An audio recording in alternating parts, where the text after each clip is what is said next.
நன்றி மறப்பது நன்றன்று. இது இந்த காணொளிக்காக, இந்த கணத்துக்காக இல்லை, என் காலத்துக்கும் நான் ஞாபகம் வச்சுக்கணும்னு நினைக்கிறது. எல்லோரும் சேர்ந்து இதை என் கையில் தூக்கி கொடுத்துருக்கீங்க. ரொம்ப கனமாக இருக்குது.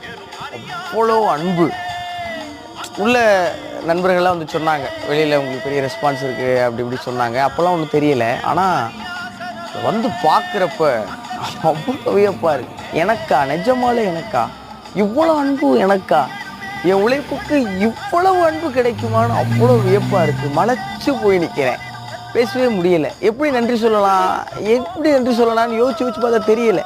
சரி, நன்றின்னே சொல்லிடலாமே அப்படின்னு தோணுச்சு. இந்த கப்பை முதல்ல பிக் பாஸில் காமிச்சு இந்த கோப்பைக்கிட்ட பேசுங்கன்னு சொன்னாங்க. அப்போ சொன்ன வார்த்தையை மறுபடியும் ஒரு ஞாபகப்படுத்தணும்னு நினைக்கிறேன். அதுதான் நான் என் நன்றியை சொல்கிற விதத்துக்கு சரின்னு நினைக்கிறேன். இந்த மக்களின் அன்பும் அங்கீகாரமுமான கோப்பை மிக நிச்சயமாக என்னுடைய நேர்மையாலையும் என்னுடைய உண்மையாலையும் நானாக இருக்கிறதாலையும் காப்பாற்றிக்குவேன். இது என் உழைப்பின் மேலே சத்தியம். நெஞ்சம் நிறைந்த நன்றி உங்கள் எல்லாருக்குமே.